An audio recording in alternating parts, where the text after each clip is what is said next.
Visite conjointe solenne le 9 août 2021 effectuée par le ministre de l'Environnement, de l'Agriculture et de l'Élevage, Dr Deogui Derurema, et Madame l'ambassadeur de Chine au Burundi, Zhao Jiangping, en commune Gihanga, province Bubanza, au centre pilote agricole mis en place en partenariat entre le gouvernement du Burundi et chinois et modèle de développement rural.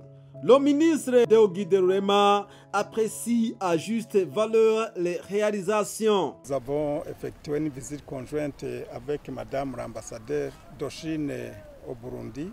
L'orientation et l'objectif de cette mission, c'est de mettre en œuvre les recommandations et la volonté de nos deux chefs d'État respectifs, le chef d'État burundais, son Excellence le général-major Evariste Ndayishimiye, ainsi que son homologue de la République populaire de Chine, qui se sont entretenus sur téléphone et ils ont mis en avant la priorité de développer le monde rural à travers le secteur de l'agriculture et de l'élevage. Son Excellence, Monsieur le Président de la République, a également reçu en audience son Excellence Madame l'ambassadeur de Chine au Burundi, ainsi qu'accompagné par les experts chinois pour leur montrer son engagement au développement du secteur rural à travers l'agriculture et l'élevage. Alors, dans l'objectif de mettre en œuvre leurs orientations, nous avons préféré faire cette descente conjointe pour nous rendre compte de l'état d'avancement, du fonctionnement et des réalisations de ce centre pilote agricole de Gihanga, qui est une des œuvres de bonne collaboration entre la République du Burundi et la République populaire de Chine dans le secteur de l'agriculture et de l'élevage. Le centre est bien construit et terminé et nous avons eu la chance de constater, de nous rendre compte des équipements et du matériel qui vont faire fonctionner exactement ce centre.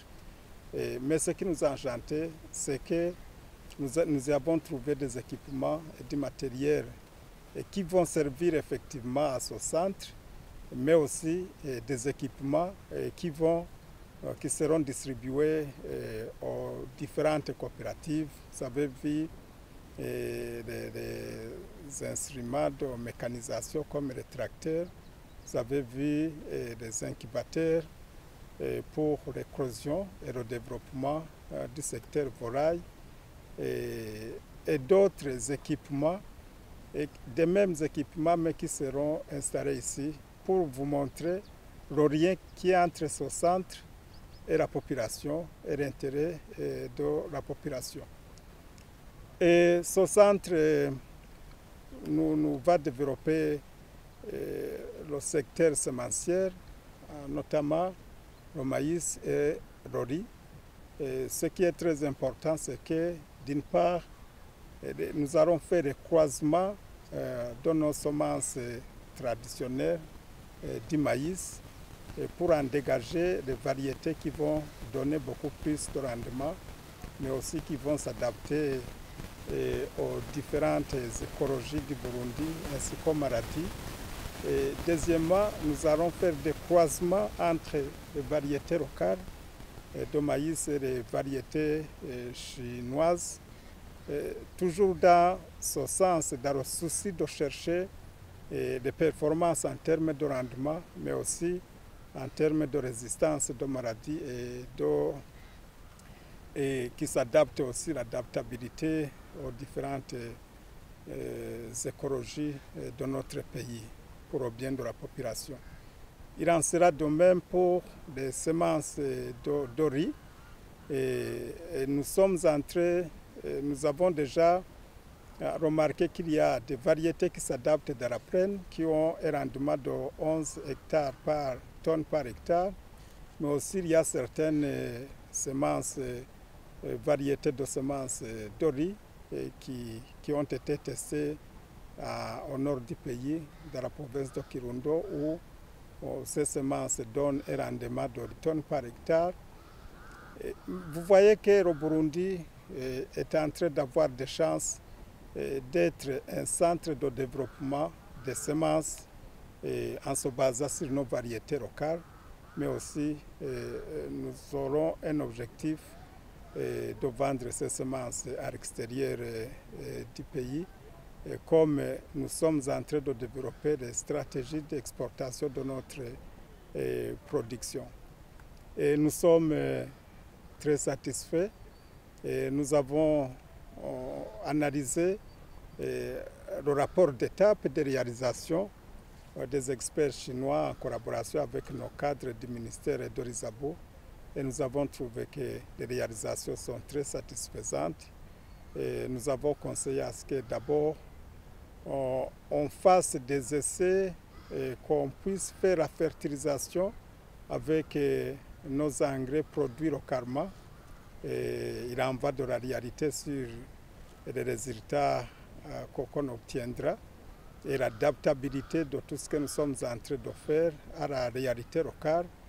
Mais aussi nous avons conseillé à ce que tous ceux qui ont été formés ici et là par les experts chinois puissent être rassemblés avant le mois de septembre dans ce centre pour être non pas encore une fois formés mais recyclés, et ils seront envoyés dans différents coins du pays pour cette fois-ci encadrer la population.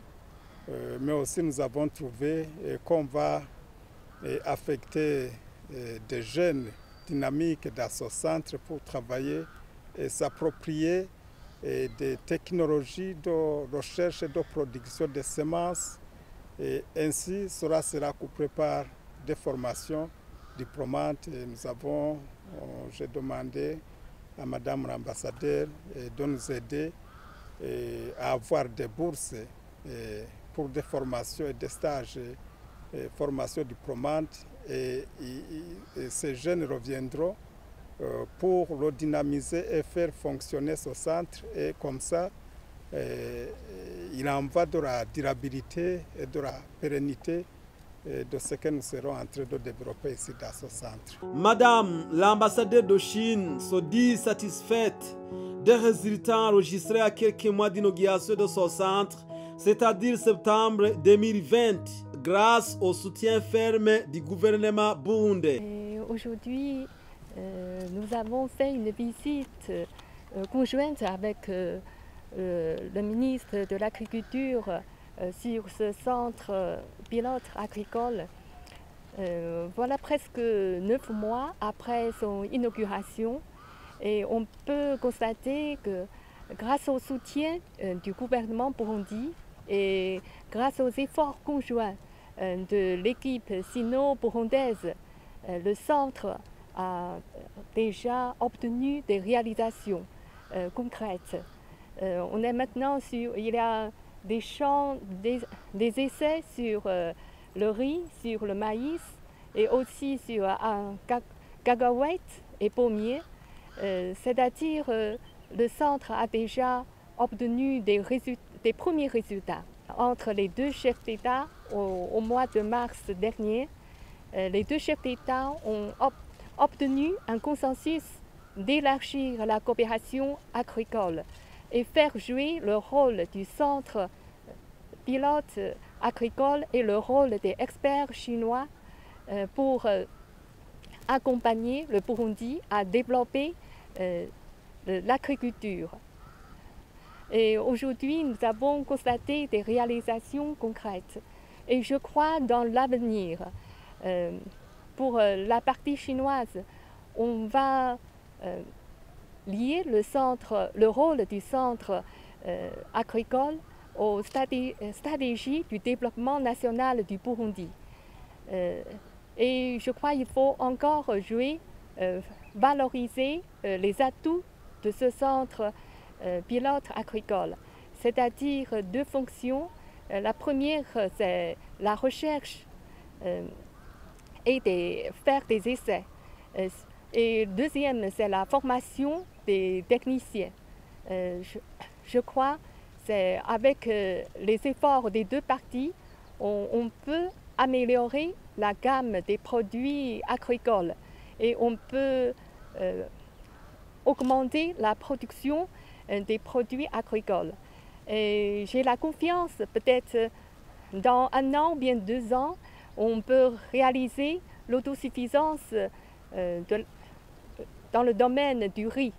Et je crois avec le développement de l'agriculture, pour le Burundi, on peut commencer l'industrialisation, puisque pour tous les pays, l'agriculture joue un rôle de base pour la modernisation. Je crois formation à court terme et à long terme, comme je crois pour la formation périodique, on peut réaliser au centre et aussi chaque année pour nous, on peut organiser des séminaires, spécialement pour un séminaire bilatéral avec le Burundi dans le domaine de l'agriculture. On peut visiter la province de Chine pour échanger des expériences. Et encore une formation à long terme, c'est-à-dire pour former les experts. Je crois chaque année, nous avons des bourses entre les gouvernements. On peut